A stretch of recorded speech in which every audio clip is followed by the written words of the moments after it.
Hello, welcome to the Hollow Knight Minimum Jumps Run Showcase.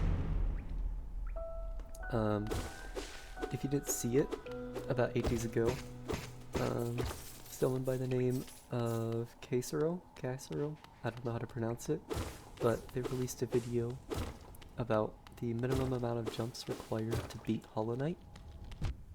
And as someone who has been working on this exact run for over 4 years, seeing them come up with a final answer of 98 was, well, let's just say I could do better.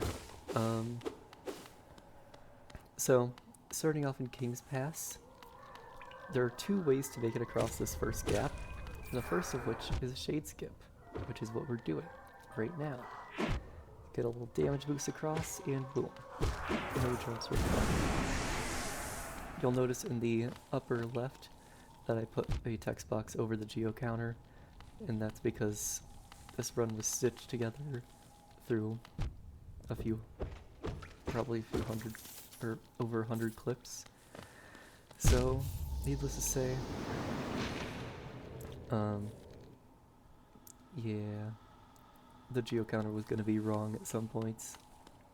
And now, there's a health and soul number, which will only be there for King's Pass, and it's just because King's Pass is one of the hardest rooms in the entire run. And yeah. This time, we're doing the second jump. You might have seen the debug mod screen there. I did this entire thing using debug mod and bench warp, but it is all possible in vanilla without any mods. I made sure that it's just for ease of making the video. So for some reason, sometimes the Krellid goes extra far into the edge of his range, denoted by that orange hitbox, and it just goes straight through it.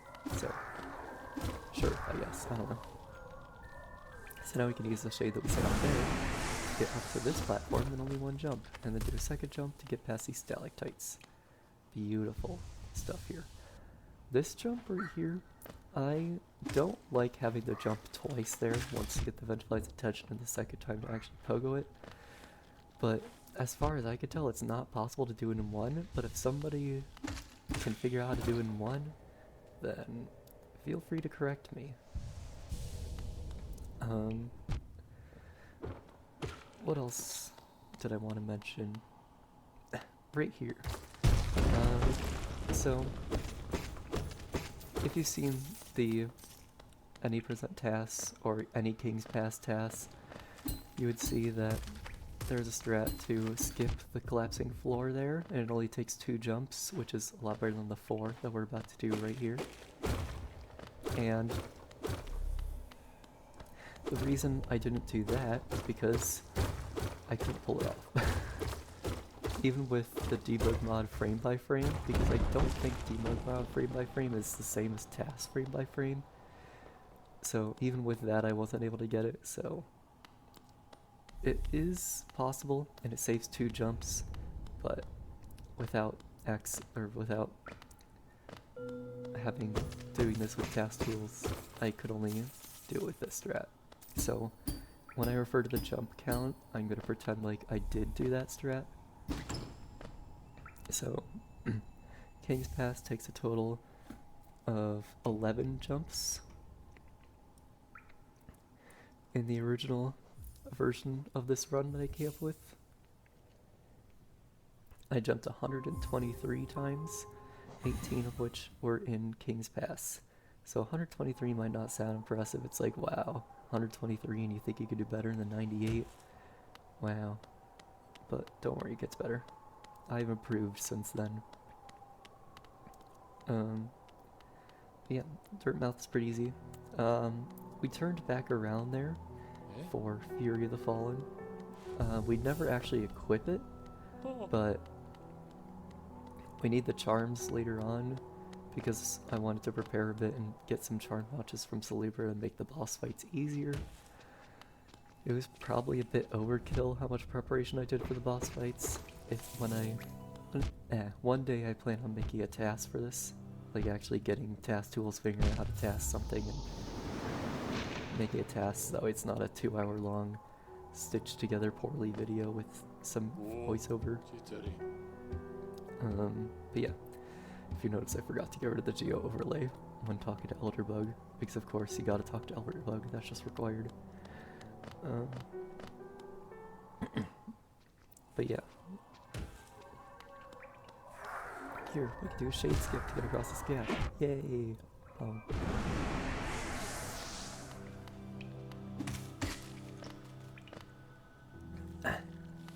So, anyway, earlier I mentioned Kacero's run.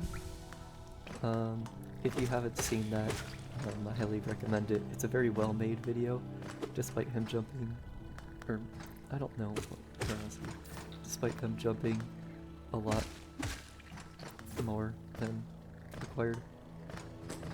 It's a well-made video. I enjoyed watching it. I think you should watch it too. I'll leave a link to it in the description. Feel free to watch it either right now or after this is over. Or just whenever you feel like I can't make you do anything.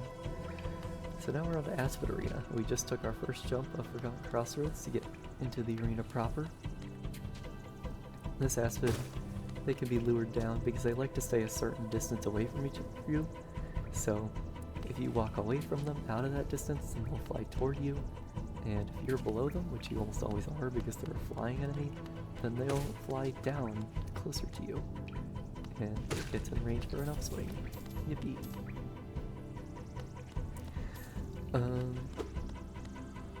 But yeah. What was I gonna mention? There's something else.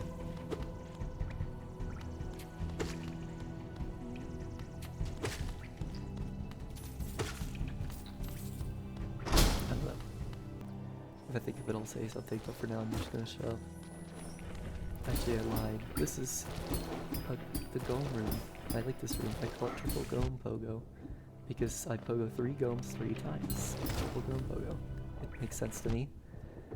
This room was one of the first ones that I was like impressed that I managed to do jumpless.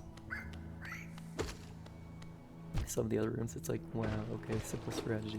But that one's like actually quite difficult to do. I was proud of myself when I originally did that. For some reason, these gomes, you could pogo them in their down position, but the ones in the previous room you couldn't. Hence why we had to do the 3 pogos on those runs, but we only have to do 1 there. It's really weird. I'm not sure why the gomes are like that. If you turn on hitboxes, you can see there's a small red rectangle that disappears in the Triple Gome Pogo room, but in the Gunfly Gome room, they don't disappear. They're just kind of there always. This room right here, I feel like it's possible to get from the Stag Station up to the False Knight area using only 2 jumps instead of 3. And I feel like it would be done by jumping from the statue platform down below and going underneath this floating platform.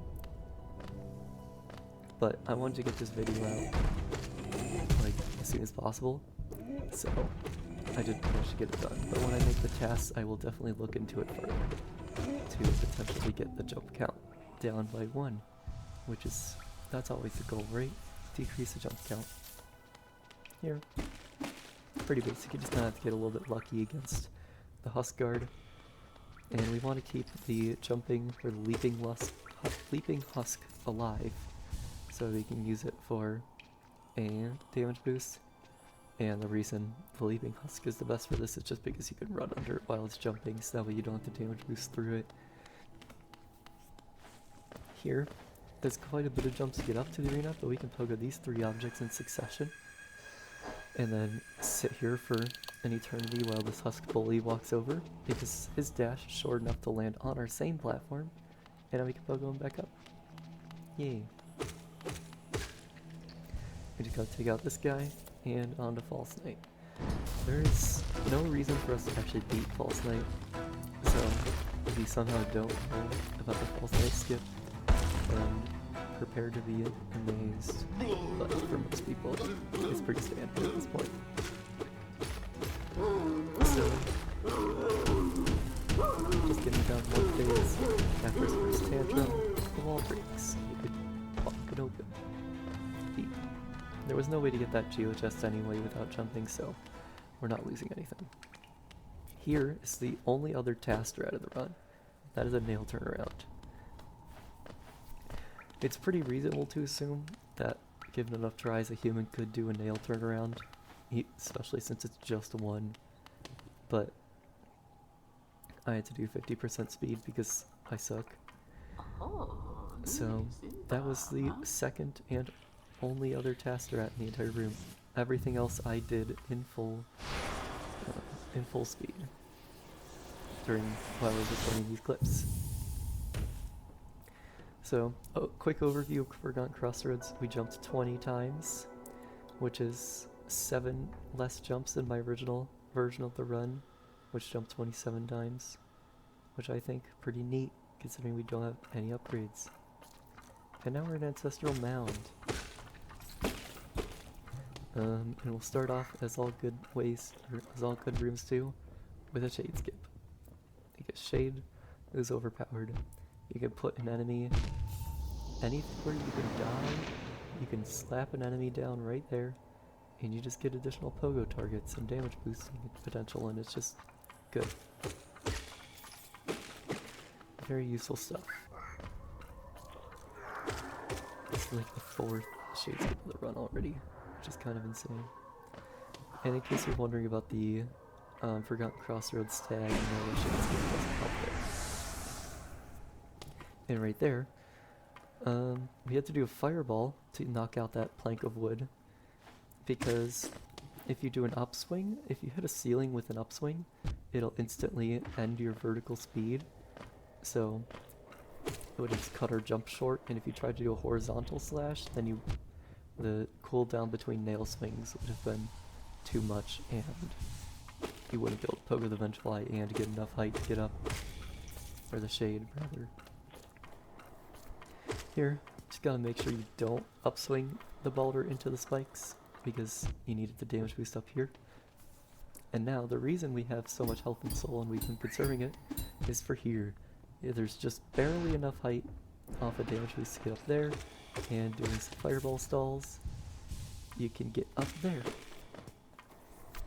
You don't need to do a damage boost on that second jump there, but my successful attempt at it just so happened to have one, so whatever, it's fine. Just know that you can do it without, and it's probably faster because of the knocking out the freeze frames from damage boost, but given this video is 2 hours long, it doesn't matter. And now, the reason I'm not killing Elder Balder here is because I need an additional guy. An additional Balder. Because we're getting Soul Catcher again for more charms means more charm notches, which means easier boss fights. Yippee. In all, Ancestral Mound took 7 jumps. The original version of the run took 13. An improvement of 6 over the years. Oh, that's what I wanted to mention before. I'll talk about it after this thing. So we walked back into Ancestral Mound here because we need some soul for the upcoming stall ball skip. And not stall ball skip, just stall ball. And this is the easiest way to get soul jumpless, so yeah, there it is. So back in King's Pass, I mentioned that I wanted to say something, but I couldn't remember what, and that's that I didn't take this idea from Kacero. I came up with this idea to do a minimum jumps run of Hollow Knight like over 4 years ago. So since then I've been making steady improvements through usual activity, or through usual periods of hyper focusing on it to being inactive for months. Classic stuff right there. But the single biggest improvement to the run ever was stall ball by a long shot. Because back when I started the run, the only way to get Manticlaw before dash was to go into Green Path, down into Fog Canyon, into Queen Station, and then do a turkey fireball skip from Queen Station into Fungal Waste, and then go up through the Shrewdable Ogre Arena, and then back down, finally into Mantis Village. And at that point, it wasn't worth it, so I just went through Green Path, get Dash, and then went through this route with Dash. But Green Path is a very horizontal area, and horizontal areas don't lend themselves well to minimum jumps run when you don't have any jumps, or when you don't have any abilities besides Fireball. So there was a lot of jumps in Green Path. But now that we can do Mantis Claw first, easily, and it's actually worth it, well, it's worth it. That single, just Stall Ball alone, changing the route from Green Path first to Fog Canyon, or from the Waste first, it saved 35 jumps. It brought the total from what was at the time 109 down to 74, which is already significantly better than Kacero's run, but we could do better. This Explogo, you don't need to jump for it. Originally I looked at the low percent run to see how they did their Explogo without Dash, because the only Explogo I knew involved Dash. But I used the jump in there, so eventually I had to figure out how to do it myself, so lo and behold, there it is. Jumpless Explogo current patch. Crazy stuff. Mantis Village. This is another contender for the hardest run, or the hardest room in the entire run. Because just the amount of RNG that needs to go right with all these little stupid mantises is crazy. It is very important that you keep at least one mantis alive here. Hence why at the beginning I turned around to get a third mantis just for safety. And that is because damage boost right here, plus right here we could damage boost off the first one to pogo the second one 3 times, saving yourselves a jump to get up to here. And here I thought maybe I could get up, but I realized that guy, there was no way I was getting up with just pogoing that guy 3 times, so 4 jumps in Mantis Village would have to do it. Would have to be fine.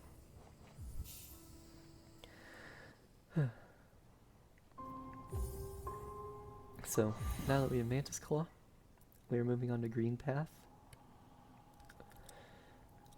A little bit of hitboxes there, don't worry about it. I think that's the last time you're going to see the hitboxes. I really tried not to use them, but during King's Pass I wasn't trying that hard not to use them, and I didn't want to do that again, so you saw it for there, and you saw a little oopsie poopsie on my part, taking out the hitboxes, so whatever. Another little oopsie is that door being open. I was testing out getting the Brooding Moloch Master Guard, but I didn't end up doing that in the final run, so yeah. The door's open. Oh no. Fraud. Huge fraud. He's fake. This jump's neat. It's a little fireball skip to make it on that platform. It's possible in only 2, but it's a lot easier in 3, and since Elder Balders are essentially an instant soul and health, it's pretty easy to just use all 3 there, just to make it easier. And yeah, Green Path consists mostly of pretty basic movement. Surprisingly enough, now that we have Mantis Claw, there's only 7 more jumps in the entire run.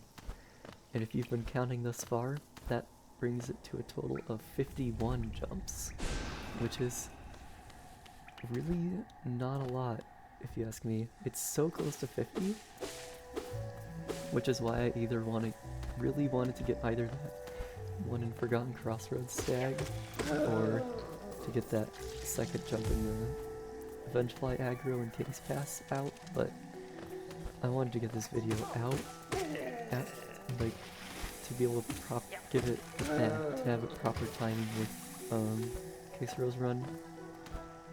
So when I eventually make a task of this to make it cleaner, I will definitely look into getting sub 50 or 50, but for now it's 51. That's my record, and as far as I could tell, it's the record. I read through the comments on his video, and as far as I could tell, there was somebody else who actually had a lot of the strats nailed down. Let's see if I find it. There we go. Yeah, they said you can get Monarch Wings in one jump, which I'm actually very surprised they didn't get Monarch Wings in their run. So, yeah. And Monarch Wings saves all the jumps in Beast Den with use of Shade Skips. That is true, as you will see later. And all 3 jumps in Water Spire, which again is also true. But the other thing that they don't mention is that actually you can do all 3 of those jumps in Beast Den are possible to skip without Monarch Wings, and 2 of those 3 jumps in Water Spire are possible to do without Monarch Wings. But whatever. Those are the 3, or those are like the 6 jumps that he did that were mainly savable by Monarch Wings. They also said that if you do dash, C-dash, and Monarch Wings before Deep Nest, it saves 7 more jumps, which again is true. Maybe more. I can't remember exactly how many times I jumped in Deep Nest, but it's completely possible jumpless now if you get all 3 of those first, so actually you don't even need wings, at least until you get to Beast Den. In which case it makes it a lot easier. You'll see that I wait until after wings to get Beast Den because there's really no point to do it before. Another thing they mentioned is getting 900 essence for Dream Gate to skip the jump required to exit Teacher's Archive, that is also true. That is also something that I did, also something that I thought of, like, probably a few months to a year ago. And the jump next leg eater by stalling in the air with 2 fireballs, which saves 2 jumps across both trips. I don't remember why they did 2 trips through the area, but apparently they did. I only have to go through there once, and again, yeah, that's possible, and it saves a jump. It's pretty cool.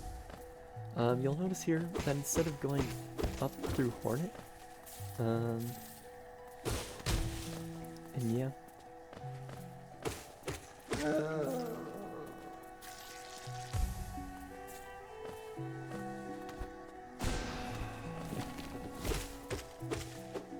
What was I talking about? Oh, not going to Hornet. This is purely for Geo, because we're buying Lantern in a little bit here after we get Manson Block, and well, Lantern's expensive, we want all the Geo we can get. And while I do go into Crossroads Stag and farm out that Husk Guard a bunch of times, it's just a lot faster to include little side paths like this. Specifically, we're going over to Massive Mouse Charger, who drops 300 Geo, which is quite a bit. So, yeah.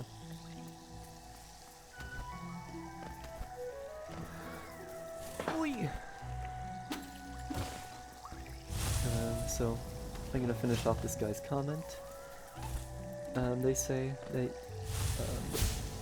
you can save the first jump in King's Pass by dying and damage tanking off the shade to get across the gap. And if you die to the shade after the gap, it'll spawn far enough left so you can use it to get up the area where you jumped 4 times. So jumped 2 jumps. This in total saves 3 jumps, which is true. That is what we did at the beginning of King's Pass. This guy really knows his stuff. And the jump at 30-50, which is in Crystal Peak, is easily avoidable by dashing to the right and jumping off the gate. Also true. This guy knows what he's talking about. I like this guy.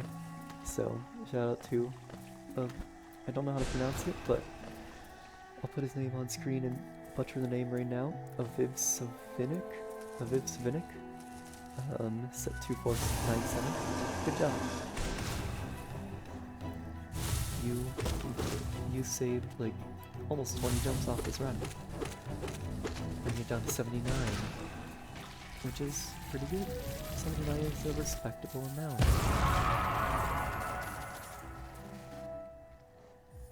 And looking at the comment immediately below is some guy named Fire saying in all caps, "Wow, I could have done that better." It's like, okay, prove it. Do it. I did it. Now you do it. Can you beat mine? Or can you just beat his? Who knows? I would love it if you could beat mine because I want this run to get as low as possible. But anyway, we're done with that geo trip. We're going actually up to Hornet now.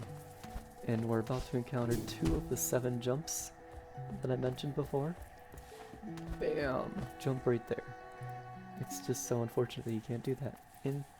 Are you ready? Ready? Bam! Another jump. Crazy. Hornet fight's pretty easy. It's just Hornet. She doesn't actually have a lot of grounded attacks, so it's pretty safe. Be on the ground, which is good, considering we can't jump.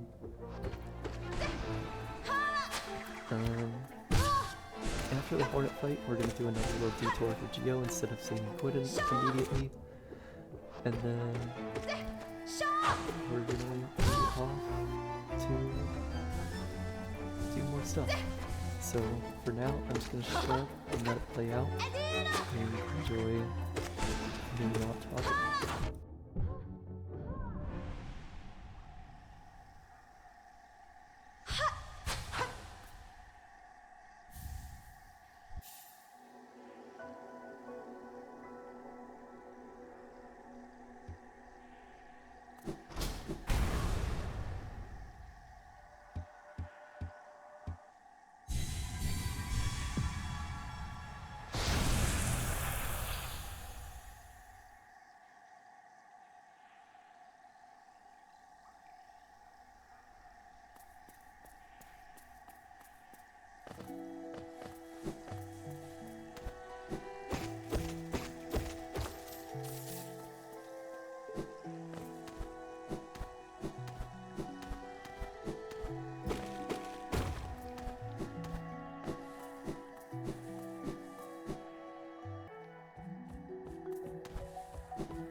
So, one thing that I want to mention here is you can see I get up to that Geo Rock, but then I unfortunately fall down and I'm unable to break it.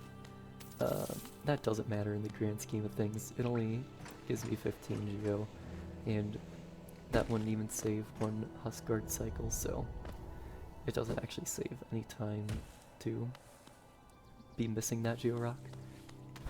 And also, I just wanted to take a moment to talk about Geo Rocks, rant about Geo Rocks. For some reason, these 3 right here are the only 3 in the game that take 6 hits to break and drop 10 Geo. all the other ones in Forgotten, or most of the other ones in Forgotten Crossroads take 5 hits to break and drop 15. With the exception of that other one, right below the well, guarded by the Wandering Husk, that takes 5 hits to break but drops 19 Geo. It's like, why are there so many different types of Geo Rocks? Like, they're all identical. Wouldn't it have been like a lot easier to, I don't know, make them all drop the same amount? I don't know. I just wanted to rant about that for a second. It's just like, I just think it's funny that there's so many different types of Geo Rocks in the game. But yeah, coming up is the Huskguard. I'm only going to make you watch it one time. But if you were doing this in reality and you had 1035 Geo at this point, then you would need to do it 17 times. And then adjust it more or less to end up with at least 1800 by the end of the farming session. So yeah, I'm gonna shut up again.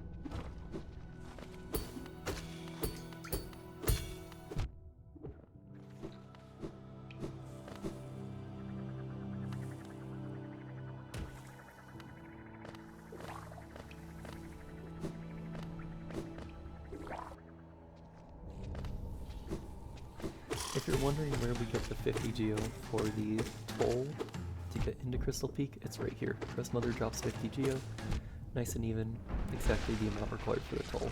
I just thought I'd point that out, which is why we don't need to get 1850 from Huskguards. And we also need to come down here to save Sly, so it's not like it wastes any time. So, yeah. Got a bad pattern on Grosses here, so he's gonna have to bear with that for a second.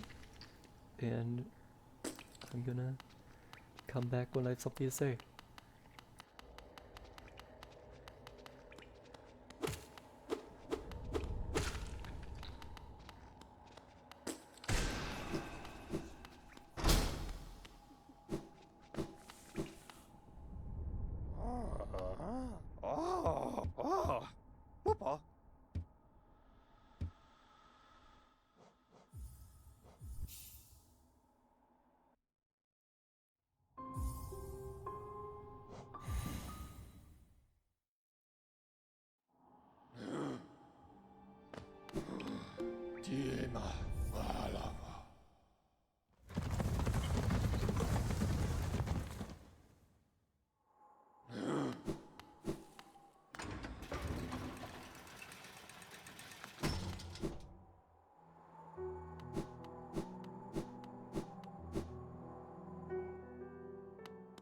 Volem más. Patmos, Gio.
one thing that you'll notice throughout Crystal Peak a lot is that there's a ton of background objects, like the one that we just photoed, and this one right here, where it's like, they put that, it seems like they put that there specifically for someone trying to do a mini jumps run.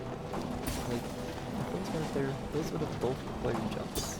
Well, if there weren't any other platform there, we could have done the bench on the other side, but, like, above this guy, we're about to pogo this one, going to get up there, and pogo these benches to get across this gap. Wow.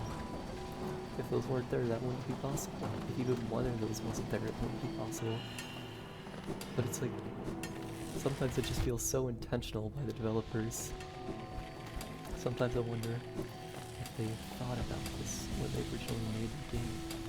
They obviously didn't, but it would be cool if they did, you know? That'd be a whole next level of game design. This room requires a lot of damage boosting, and by a lot I mean one. But hey, that's more than most rooms. That right here, you can barely make it on that ledge. Unfortunately, I do take damage here again, but that's fine. You don't need damage.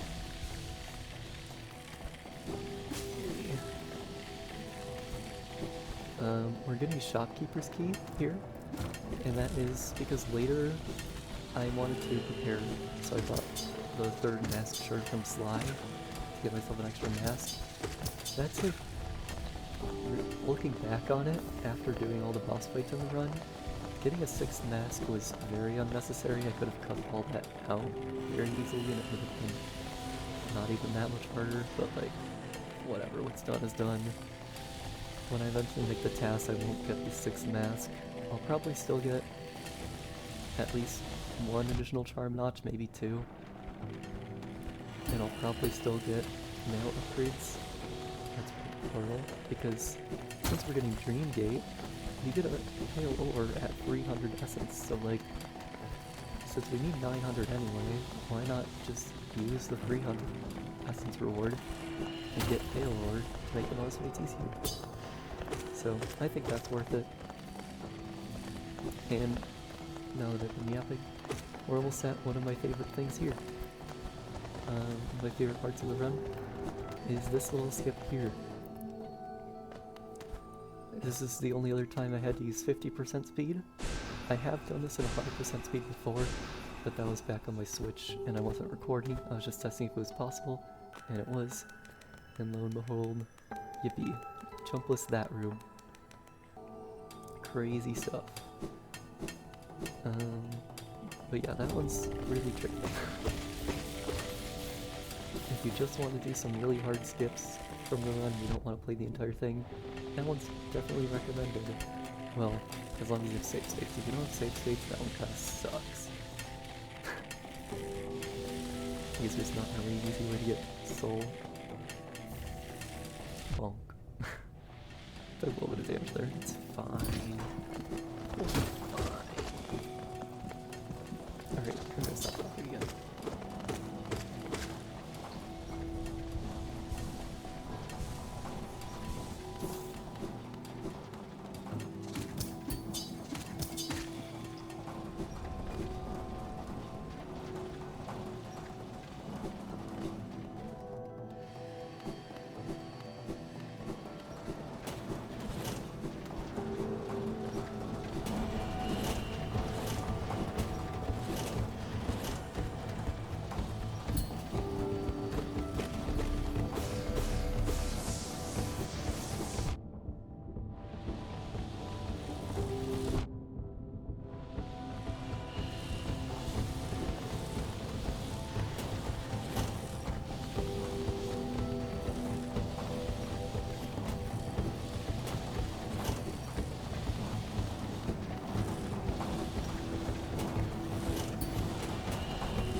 Here, I just want to mention again, this is also a very good room to do if you want it's just some of the extra challenges of the run without you do the whole thing.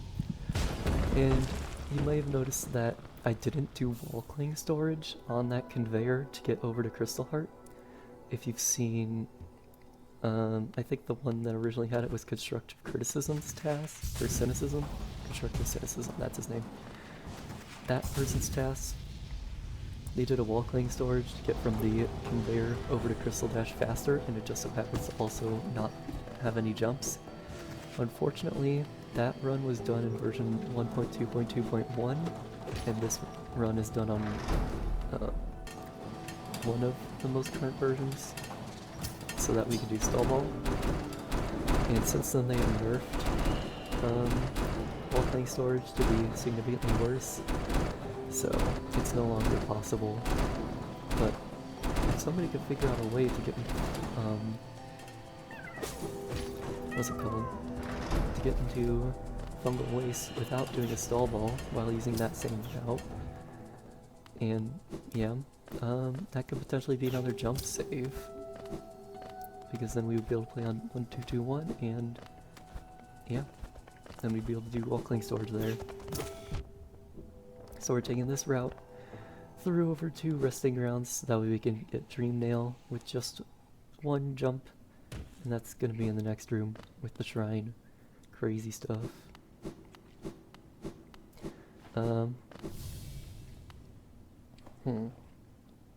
This room and Dream Nail sequence is also one of the hardest ones in the run, but I don't recommend doing this one because it kind of sucks. That's it. It just sucks. So save yourself the effort and don't do it. Got it? Cool, cool.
So, as you saw, we collected Dream Shield again to get enough charms to buy some charm notches on Salubra. We're never going to equip it because it sucks, but here we are. And you might be wondering why we're going back into Crystal Peak.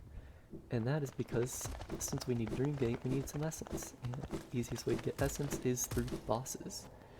So, we're going through Crystal Peak to get back in the resting grounds to challenge Zero. Because Zero drops 100 essence, and that's more than 0 essence, so yeah, we're getting it. We don't have to go all the way up and around, thankfully. We could just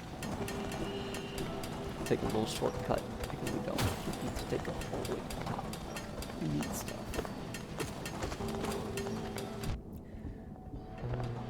But yeah.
quick, I just want to say this fight is super scuffed, but unfortunately this ended up being the winning attempt, which is one of my not so great attempts.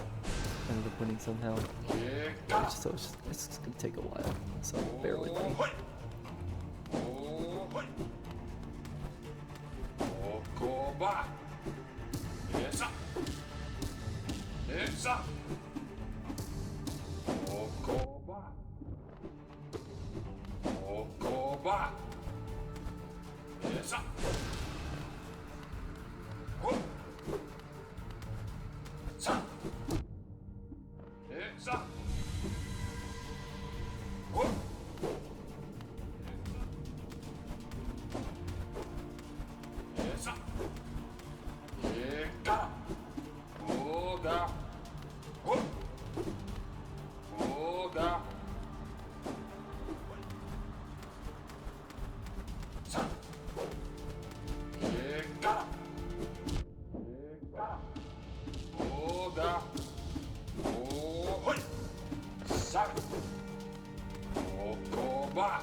So now we're back in Green Path.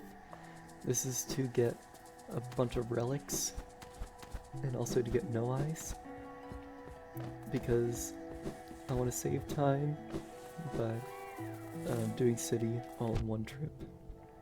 So I want to get no eyes out of the way so we could just upgrade our, so we can get 300 essence to get the pale ore, so we can upgrade our nail twice at the same time, saving ourselves a trip to the nailsmith, and getting all the relics so we don't have to take 2 trips to Lem, and we also have enough money for the entire rest of the run. Which is going to be a lot of money because Sly's mask shards are expensive. Again, I'd definitely cut them out if I were you. If you decide to do this run, just don't even bother. At least replace the one that's 800 Geo with one that's easy to get, like Brooding Bollock. Yeah, and we're also stopping for Thorns of Agony, just because it's on the way, and yeah, we need charms. And it saves us a little bit of money, not having to buy charms to get thorns. So, here we are. And this is the point again where I stop talking and let you watch the run.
And now that we're doing no eyes, once we're done with this fight, that's gonna be 2 out of the 3 hardest bosses in the run done.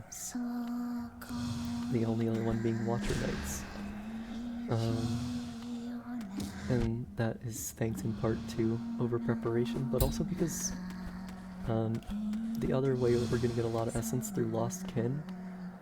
Lost Kin is a lot easier than I remember it being. I don't know if it's like significantly harder in Pantheon 5 than it is in the regular outside of it, or if I was just bad, or if I just had a good setup here, but for some reason Lost Kin was like super easy, and No Eyes was not. There's stuff everywhere.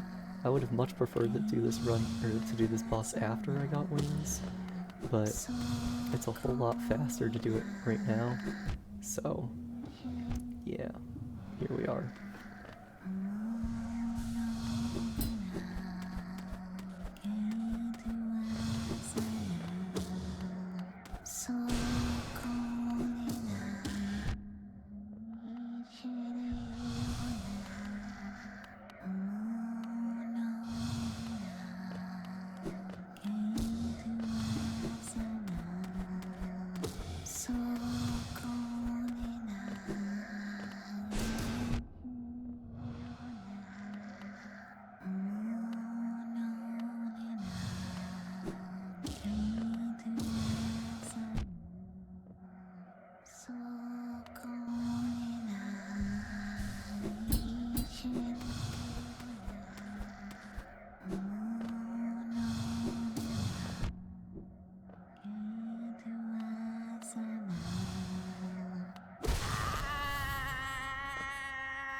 So at this point, you might be wondering, wait, didn't you say that we're going to Deep Nest after getting wings? And yes, this is just a little detour for Spore's Room, because in my opinion, Spore's Room is one of the best charms for Lost Kin, just because it instantly kills all the little minions, and it's only one charm notch, and it's pretty much on the way, and we need a whole bunch of charms anyway, so yeah, definitely worth it to get Spore's Room.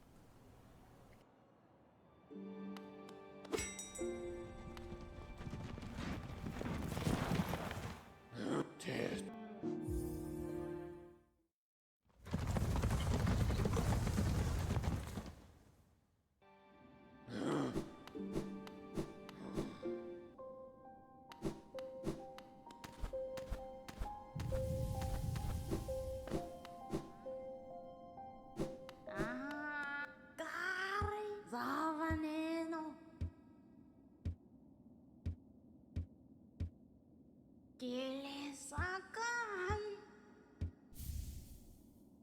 Kari Zavaneno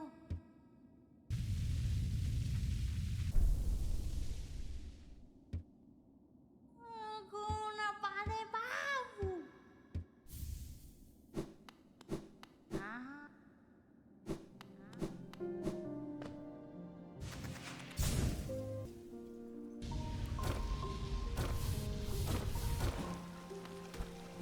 Here, you can't really see what's happening, but if you've ever dashed into a wall and then immediately wall jumped, you may have noticed that it like kind of pushes you away from the wall a little bit before wall jumping.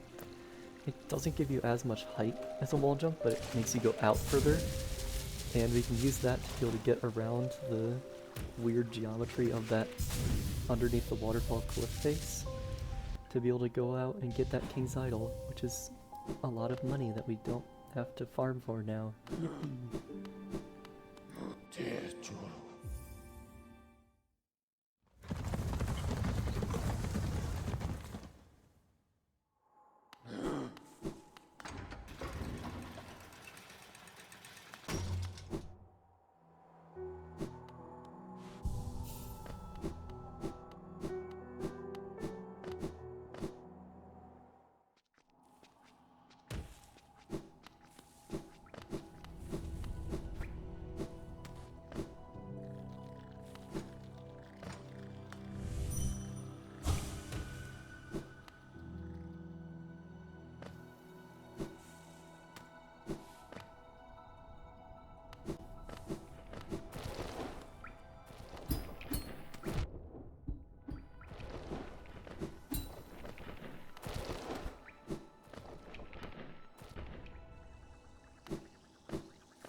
Since I'm coming down to Fog Canyon anyway, for Hell in a Seal, surprisingly it's possible to get this charm notch.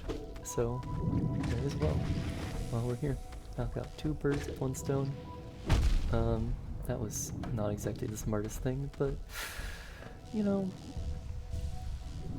we're not all exactly the smartest people all the time, so it's okay to be wrong every now and then.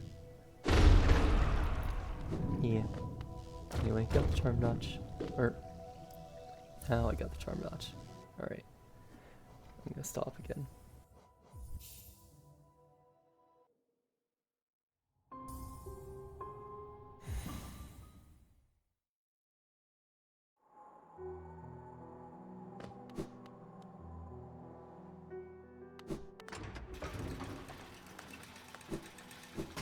Amesodo.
This is one of the most unfortunate jumps of the run, right here. It's so stupid, but I've tried so hard to cut that jump out of the run, but it seems to be the best way to get into city, because going through the fungal wastes, it requires a jump to get through the city crust path. And there's another way in through the tram pass. Getting tram pass is no problem. Well, I mean, it is a bit difficult, but you can do it without jumping. But the problem comes when you try to go to the tram, because there are at least 2 places where you're forced to jump on the way, and it's like not worth it at that point. So, unfortunately, it has to be this room and that dumb little jump with that dumb little ledge. Which is just... ugh, I hate that jump. It's my least favorite one.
Skala negosa tros.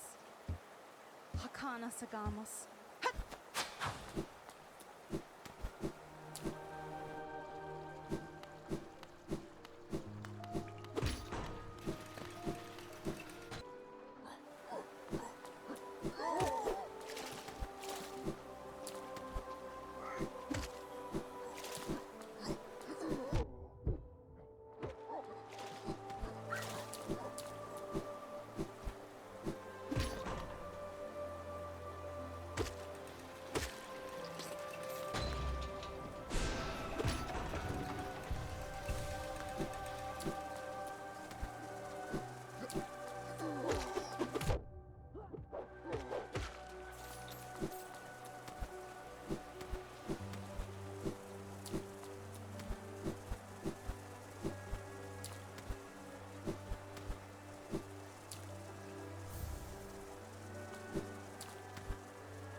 Boris' son? Gian.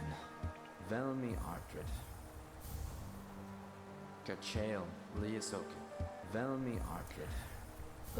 Another thing to note here Kacero, is finally Velmi the Artrid. actual geocounter in the top corner is close enough to be correct where I can Velmi Artrid. finally stop editing in a bunch of text.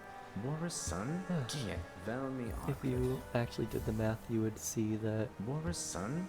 Velmi the Artrid. amount of geo that I did have with the text Opal. box is like 39 or something more Velmi than what I Artrid. have in game, but it doesn't matter. Velmi Artrid. And even then, it's a Velmi disadvantage Artrid. to take away the text box at that point. Boris' So, son? yeah. Velmi Artrid. And finally, stop putting all those dumb text boxes. Opal. Velmi Artrid. But yeah, we have a lot of relics to sell. And we're Opal. getting a whole bunch of money. Velmi Buy a whole Artrid. bunch of stuff. Velmi Artrid. Opal. Velmi Artrid. Opal. Helmadilka.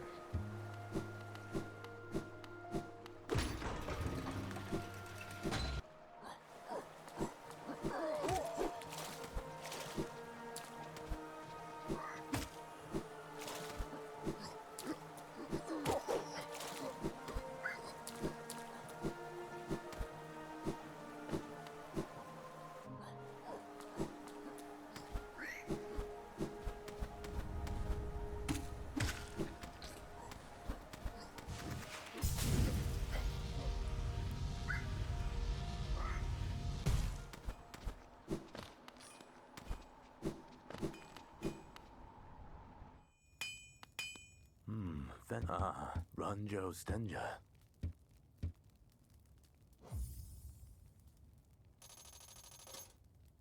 Jonsha. Garadel Akari. Vendasu.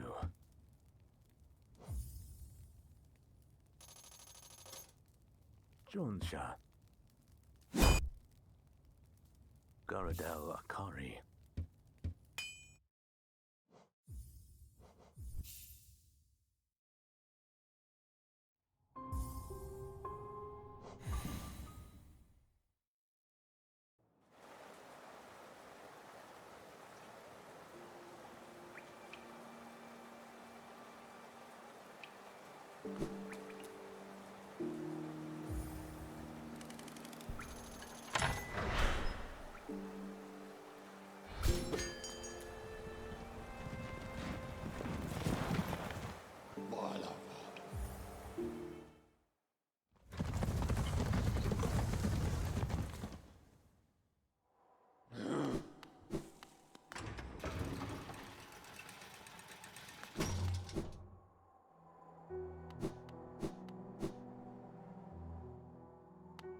Oh, Papa. Patmas, Gio.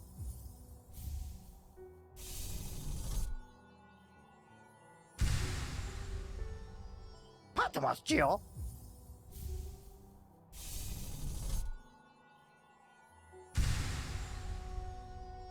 ってますちよ。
Mariba osso.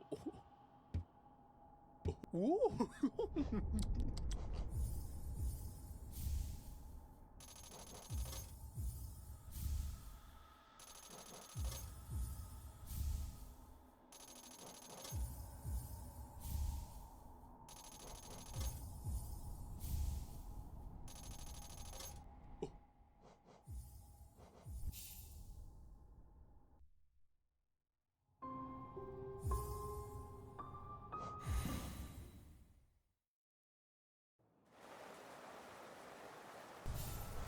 So now that all the preparation is done, we can finally head into Ancient Basin, and you notice I bought for quick focus instead of a cheaper charm, and that's because I feel like it's worth it to spend a little bit of extra money for quick focus, because since we're grounded the whole time, it's kind of hard to find opportunities where it's safe to heal without being able to properly dodge attacks, and plus we're going to be taking a ton of damage since we can't properly dodge attacks. So I think quick focus is well worth it. It is also possible to get deep focus, but it just costs so many charm notches that I didn't think it was worth it to include that one as well.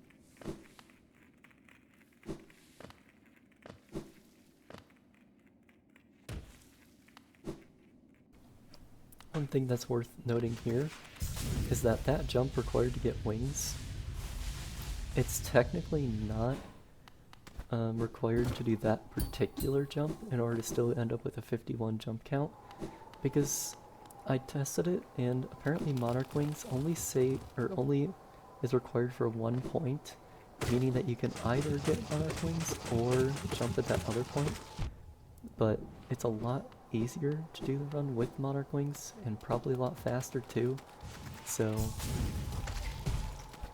yeah, I think it's worth it to get that. And also you notice at the end of that Crystal Dash room, they did a little background object pogo, and if you failed that, then there actually is a backup. Because you can still buy the toll bench, and then you can sit on it and like save quit to make the background object respawn, and then after getting Monarch Wings, instead of save quitting back to King Station, you can save quit back to that toll bench, and then it's possible by damage boosting off a Shade's Fireball to get from the main room of Ancient Basin into the Hidden Stag. So, yeah. And there's also a secret, a little shortcut you can do in this room. If you can figure out how to do it, congratulations. It's probably the single favorite strategy of the entire run, but unfortunately, I didn't want to do it again. Despite it being my favorite, it's also really hard, so if you can figure out how to do it, let me know, and I'll be curious to see if anybody can see the alternate path for that room. Anyway, we're fighting Broken Vessel now. He's quite an easy boss, especially since we have channel mail, so we can kind of shred him like he's literally about to die, I think. No, not quite. Oh, there we go. But, yeah. Instead of getting wings right away, we're instead gonna exit the room and then go immediately back in to get Lost Kin first. Because there's really no reason to need to get wings before Lost Kin, and I don't even know if it's possible to get from the wings pickup back into this room without save quitting. And at that point it would require sitting on the toll bench, and it probably learn more geo, and more regeo routing, and it's a whole bunch of stuff. So I figured, whatever, just don't waste the time, just do Lost Kin first. And yeah, surprisingly enough, Lost Kin is like one of the easiest possible bosses that we could have encountered. Like, you can parry through the ground dash slash attack. The airborne dash slash, you could just kind of hit him. He just doesn't even try to hit you. And then for like the ground slash, that's just like good positioning. I don't know if he ever did the overhead swings, but if he does do that, then your nail range is slightly bigger than his, so you can just kind of stand right outside the range and get a hit in if you feel like it. And, well, yeah, these little guys just die because healing with quick focus is so fast that we can pretty much get a Spore Shroom off no matter how close the guy is. And at this point I was like, alright, this fight's almost over, so I'm just gonna burst him down. I don't need to heal again. And then I was like, alright, maybe I do need to heal. Nope, I definitely did not need to heal. But yeah, if you also know, current patch THK, the Hollow Knight, he gets, they get shredded by Spore Shroom, which is another reason why I picked it up. Which is also good to know if you're doing this yourself, is probably equip Spore Shroom for the final fight, because it does wonders. And here is a perfect example of perfectly spaced background objects to make it just possible. Like, obviously that wasn't intentional, but come on, that's so perfect that it had to be intentional. And also another funny thing that I found out while doing it is the reason why I canceled the C dash and then dashed into the wings pickup is because for some reason you don't collect the wings pickup if you're crystal dashing. Like, you just go straight through it without picking it up. So I had to redo that room after figuring that out, which was fun. But yeah, the long-awaited trip to Ancient Basin is over. We have wings, we have 700 essence. Now it's time for Deep Nest. And since we're going to be going into Beast Den, you gotta make sure to take off Fragile Strength, or else it'll just break when you go to do a Shade Skip. Oy. So I chose Shaman Stone because we're going to need to kill some Stalking Devouts, and having this Shaman Stone for that is pretty neat, I think. And so once again, I will stop talking until it is relevant for me to speak again.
The reason why we just benched there is because since we're going to be stagging out of Deep Nest, we don't really need to worry about saving a save quit spot. And we only have 700 essence right now, so the last 200 is going to come from Galeon, which it's a lot faster to go, or also it's impossible to escape the Galeon fight without jumping, so we're going to have to kill Galeon, save quit out, go back to the bench, and then go to Beast Den. And yeah, all that being said, while that guy slowly wandered over and got us damage boosted up, which we're gonna have to do again after we save quit from thing. And that guy decided not to sprout into a corpse creeper. Super fun. So we're here, C dash, boom. Great stuff.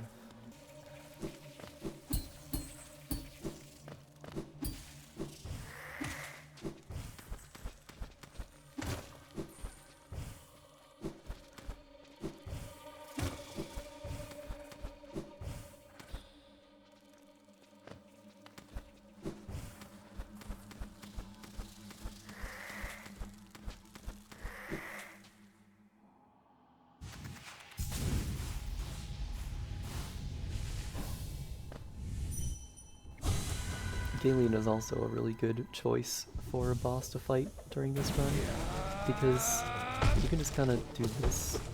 Just walk back and forth to dodge the scythe and kind of upswing him when he gets close to the ground. He sometimes gets a little too close to the ground, but it's a pretty easy way of beating the fight.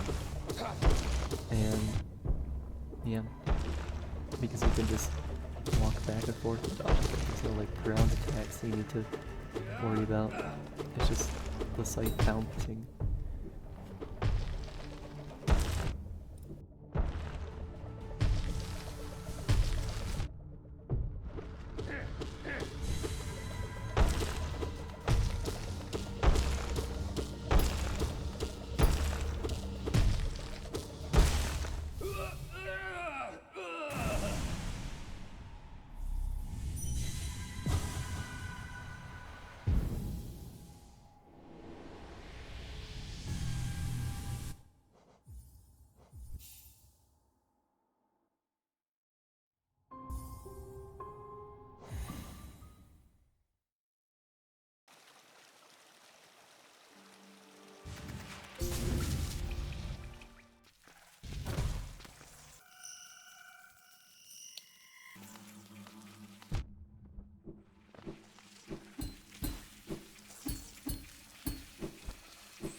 This is kind of fun. So we summoned our shade right here, and now we're moving it over to the left to get it stuck under this platform, so that we can kill the stalking devout here. We kind of have to be careful not to get the shade over this platform, and by careful I mean we kind of have to get lucky if the stalking devout doesn't push to the right too much. So here it is, stalking devout dead. And now we can go and get the shade. He's like, yay, I can bring him up. It's possible to do this with the Stalking Devout, but it's a lot easier to do with the Shade, so that's what I chose to do. And we don't need to collect the Shade there, just because we can go back down for him now, after breaking that floor. And now that we have that floor broken, we can use a Shade to get up the next gap. But the only way to get the Shade to spawn up in the area is to die on the other side of this area here. Anywhere else and it would still spawn in the, underneath that Stalking Devout. You can see now, it's not there. Where'd he go? He's right there. Yay. And I can get him. Dun, dun, dun.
Diema.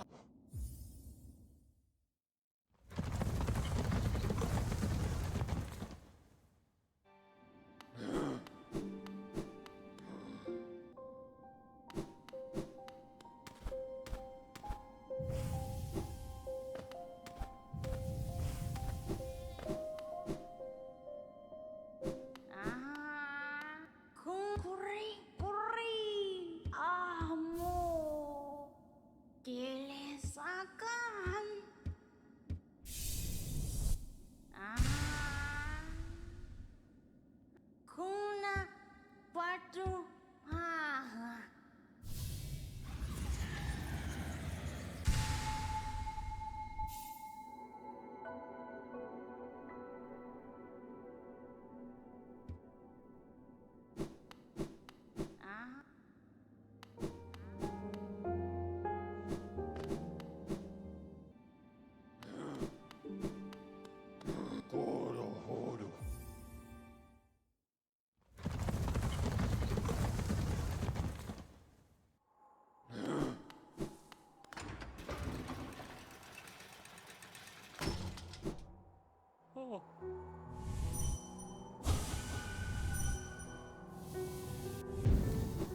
Since we're about to go into Fog Canyon, it's not necessary, but replacing Sports Room with Dream Wielder is just probably a good call, because if you heal, then you kill the Umas, and then the Umas want their exploding little guys at you, and it's like a whole big deal.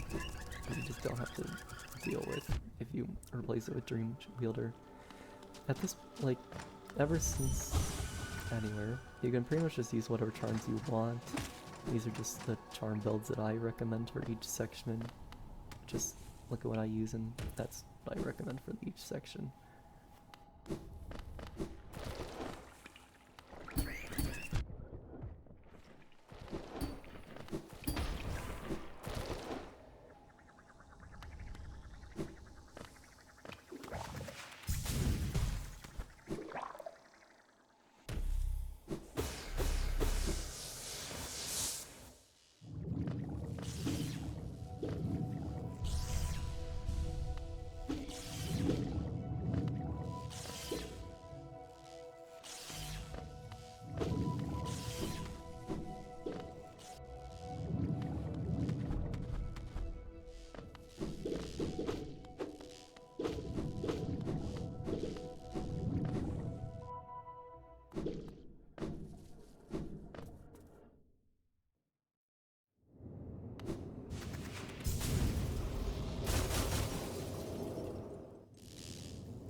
I'm just gonna warn you right now, this Umu fight is so terrible, but it's what ended up in the video, so sorry in advance for making you see through this truly terrible performance.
Alright, right here. This wing's right there.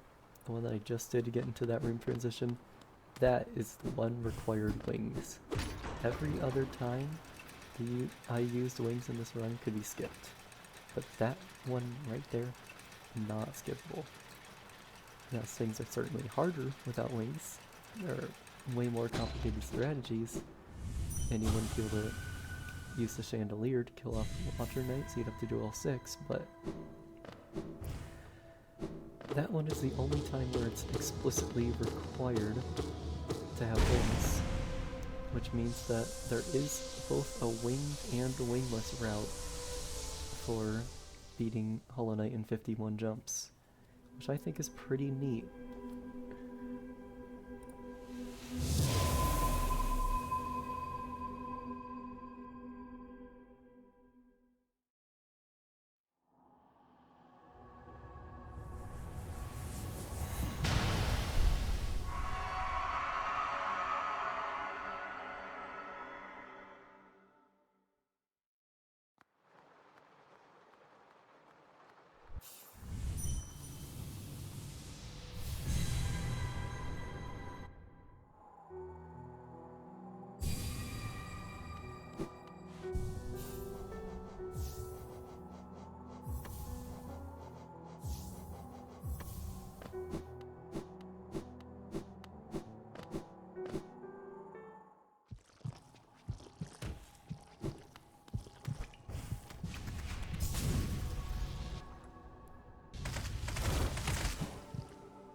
While the Hollow Knight fight plays off in the background, I just want to talk about some stuff real quick. First of all, like I mentioned earlier, I will try to make a task of this eventually to make this not as unbearable to watch. Also, if you guys can manage to get this out to the wider Hollow Knight community and not have it be seen by more than, like, I don't know, 100 people. Let's say 100 views. We're doing the YouTube thing. Or if you can get this video 100 views, then I will make either a true ending run or a 112 all Pantheon bosses minimum jumps run. You guys get to pick which one you think would be more interesting to watch. And finally, for the future of any percent minimum jumps, there are only a few jumps left that I think are reasonably savable. The two main ones being that one to aggro the Vengefly in King's Pass, and the one after buying Crossroads Stag. Another one is potentially the Aspid Arena. Maybe you could RNG your way into getting the Aspid close enough to damage boost you up that gap. I doubt it, but maybe. And also, you can, at the very beginning of Ancestral Mound, when I did all the Shade and Vengefly pogoing, instead of killing the Balder right away, you can use the Balder to get up that first gap, which will allow you to save a pogo on either the Shade or the Vengefly. Well, actually just the Shade, because the Vengefly won't be in range at that point, but you could potentially save a jump by damage boosting up from the ledge above the boulder to the square platform. Other than that, though, I really don't see any of these jumps being saved, to be honest. If you guys can prove me wrong, that would be incredible. But for now, those 4 are my main targets. Anyway, I'm gonna let the credits roll so that way the end of this video doesn't get ruined by whatever the heck YouTube decides to put on at the end. And I hope you guys have a great rest of, I guess, your day.